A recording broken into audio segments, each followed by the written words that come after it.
Hello, Dr. Stiles, and welcome to our midterm presentation. We've got kind of a group exam formulating here. That's our idea. So prior to the exam, students are going to submit the scenarios, just like we did about ethical blind spots and ethical situations. But they'll also fill out a form where they rank the top 3 blind spots that they feel like either they don't have a problem with, I don't have an issue with that blind spot, or they don't completely understand. Yeah, and so based on those lists, the students will be prearranged by the professor into groups. The group size can be 3, 5, 7, whatever works best to meet as many blind spots as you want. And when the students come to class, the scenarios are going to be posted on the board, and they will be arranged in their groups, 1 group per blind spot. And we have a list of blind spots on the document attached with this video. Some examples. One example includes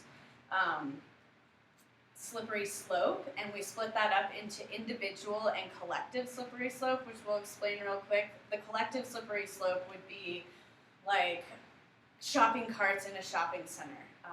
If you see a shopping cart in a shopping center, that's not where the carts go. It's in a parking spot. You're probably maybe more likely to put your own cart back there if you parked nearby. And then individual. Well, the individual, yeah, is like the billable hours they talk about in the book. When you first start out, maybe you're short 1 of your minimum billable hours, so you add 15 minutes to each block, and pretty soon you're adding in 10 billable hours plus, and it kind of slowly goes down. What a slippery slope. So when you come in and the scenarios are on the board, each group or each blind spot representative team is going to choose a scenario that they think is best connected to their blind spot. So here we have our scenarios, which I will begin to read. Scenario number 26. My ex-girlfriend in high school pushed often for sex, where throughout the relationship it was abusive. At one point of the junior year, I lied to her about a scar on my body, to where I said I was molested as a child. I lied about childhood abuse so she would stop touching me, and that has been haunting me since. Lying about childhood abuse is the worst lie I've ever told. Defending myself with a horrible event that didn't even happen, where others are suffering. I felt less of a person. I was confused and scarred, where my body and mind created a lying defensive wall where I wanted to be honest. Been to therapy, worked through some demons, however, it will still exist in my mind forever. So you know, maybe that clearly meets 1 blind spot, and there's no kind of competition over that scenario. For example, maybe ethical sinkhole group acquires that scenario and there's no contest. But I mean, there could be other people in the class or other groups who say, no, that's an outcome bias. And so in that situation, we kind of start a debate round where you have 1 individual for each side, and they are not allowed to use their books. They have to justify their positioning based off their memory of what the outcome bias is. How you guys doing? Dr. Style. we're making a video right now. We're just doing 1 take, so now you're in it.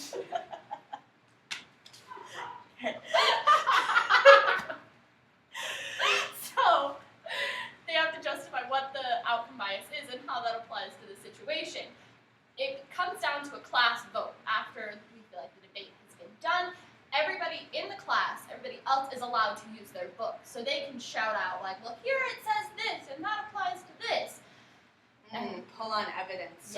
So the class vote happens, and then that determines which group gets to acquire that scenario.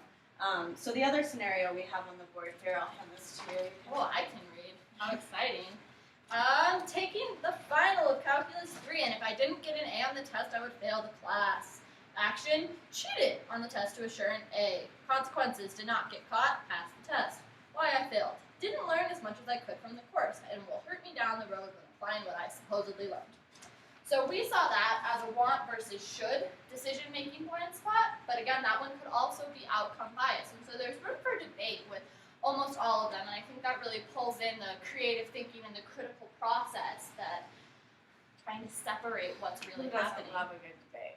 So yeah, that's the first phase of of this exam, which can be all done in one class period, or that could take up half a class period, and then you move into the phase 2, which is to break off into groups now that we have a scenario matched up with each blind spot, and to make a digital deliverable.